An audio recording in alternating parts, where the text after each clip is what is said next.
వృద్ధాప్యం అనేది ప్రతి మనిషికి తప్పనిసరి దశ. మనిషి జీవితంలో చివరి దశ కూడా ఇదే. వృద్ధాప్యం వచ్చిందంటే జీవితం ముగింపు దశకు వచ్చిందని అర్థం. ఆ జీవితం ముగింపు దశలో చాలామంది అనేక రకాల సమస్యలను ఎదుర్కొంటుంటారు. అక్టోబర్ 1న ప్రపంచ వయోవృద్ధుల దినోత్సవం సందర్భంగా ప్రత్యేక కథనం. ఒక మనిషి జీవితంలో బాల్యం, కౌమారం, యవ్వనం, నడివయసు, వృద్ధాప్యం అనేవి వివిధ దశలు. బాల్యం, కౌమారం, యవ్వనం, నడివయసు ఎలాంటిదో వృద్ధాప్యం కూడా అలాంటిదే. ప్రతి మనిషి తన జీవితంలో ఈ దశలన్నీ అనుభవించక తప్పదు. కానీ మారుతున్న కాలంలో వృద్ధుల పరిస్థితి దయనీయంగా మారుతోంది.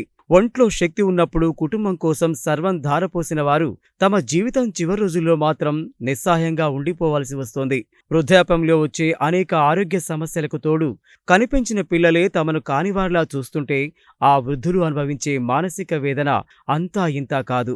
ఉమ్మడి కుటుంబాల వ్యవస్థ ఉన్న కాలంలో వృద్ధుల ఆలనాపాలన చూడడానికి ఇంట్లో ఎవరో ఒకరు అందుబాటులో ఉండేవారు. అక్షర జ్ఞానం పెరిగి శాస్త్ర సాంకేతిక పరిజ్ఞానం పెరిగిన ప్రస్తుత తరుణంలో ఉమ్మడి కుటుంబాల వ్యవస్థ విచ్ఛిన్నమై ఒంటరి జీవితాల కుటుంబాలు ఆవిర్భవించడంతో వృద్ధుల పరిస్థితి దయనీయంగా మారుతోంది. ఒంట్లో శక్తిని కోల్పోయి, మెదడులో జ్ఞాపక శక్తిని కోల్పోయి, బిడ్డల మీద ఆధారపడి నిస్సహాయులుగా ఎంతోమంది వృద్ధులు ఈ సమాజంలో బ్రతుకు వెళ్లదీస్తున్నారు. కొడుకులు, కూతుళ్ళు, మనవళ్ళు, మనవరాళ్లు అందరూ ఉన్నప్పటికీ చాలామంది వృద్ధులు మాత్రం ఆప్యాయతకు నోచుకోక వృద్ధాశ్రమాలు, అనాథాశ్రమాల్లో అనాథలుగా జీవితాల్ని వెళ్లదీస్తున్నారు. జీవితాంతం తమ పిల్లల కోసం ఏదో చేయాలనే తపనతో సొంత జీవితాల్ని మరిచిపోయి పిల్లల కోసం పనిచేసిన వారు వృద్ధాప్యంలో మాత్రం ఆ పిల్లల ఆదరణ చూరగొనలేక అభాగ్యులుగా జీవితాల్ని వెళ్లదీస్తున్నారు.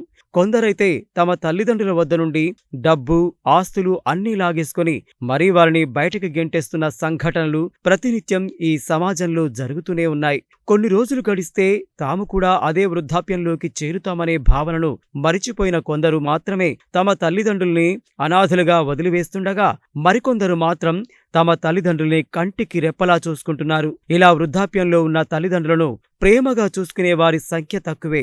ఈ ధోరణి మారాలి.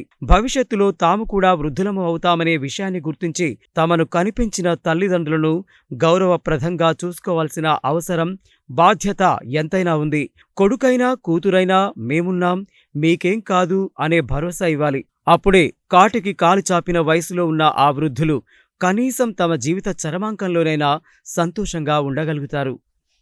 మమ్మల్ని కల్పించుకొని మీరు కూడా వృద్ధులవుతారు, ముందు ముందు మీరు కూడా వృద్ధులవుతారు.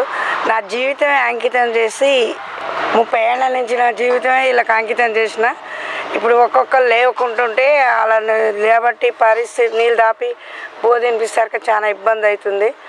మరి మీరు కూడా ఒకప్పుడు ముసలోళ్ళు అవుతారు. మీరు కూడా కొంచెం మా మీద దయ చూసి మమ్మల్ని పట్టించుకొని కొంచెం అందరికి ప్రేమ చూపించాలని కోరుకుంటున్నా. మరి ఒక్కొక్కల గోస చూస్తే ఇంట్లో ఏం మంచిగా లేదు. నాకు కూడా గోస అనిపిస్తుంది వాళ్ళని చూస్తే. కొంచెం మరి డిఎంహెచ్ గారికి ధన్యవాదాలు. అప్పుడప్పుడు వచ్చి ఈజీడీ చేసుకోవాలి, వాళ్ళ మనసులో పంపించాలని కోరుకుంటున్నా. ఈయనే ఉంటుందా 10 సంవత్సరాల నుంచి. అమ్మే చూస్తుంది. ఆయన చనిపోయిండు, నాకెవరు లేరు, పిల్లల కింద లేరు. 12 సంవత్సరాలు అవుతుంది నేను ఉండబట్టి. నన్ను ఎవరు పలకరిస్తలేరు, ఉన్నారు కానీ పలకరిస్తలేరు. ఏమి లాభం ఉండి, ఏ చుట్టాలన్నా ఎవరున్నా పలకరిస్తలేరు.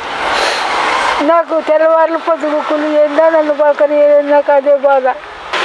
మేము ఒక అనాథ హాస్టల్లో ఉంటాం. ఒక కొడుకు, ఒక బిడ్డ ఉన్నారు. వాళ్ళు తీసుకుపోవట్లేదు, ఒక పండుగ లేదు, పబ్బం లేదు. తిన్నా తినకపోయినా ఇంట్లోనే వస్తున్నాం. అది మేము కూర్చుంచుకుంటా ఇంట్లో ఉంటున్నాం. ఆయన వాళ్ళు వస్తలేదు, వాళ్ళు పోవట్లేదు. నెక్స్ట్ ఉంది ఆయన అంటే ఒట్టి ముఖం అన్న చూసిపోవట్లేదు, పెట్టకపోయిన ముఖం అన్న చూసిపోవట్లేదు. ఇది మీకు కూడా అదే పరిస్థితి వస్తుంది, రేపు మీ పిల్లలకు వస్తుంది, వస్తుంది. ఆయన మమ్మల్ని దూరకపోతే ఏం తింటున్నామో ఏం పంతున్నామో మాకు వచ్చి చూసిపోవట్లేదు.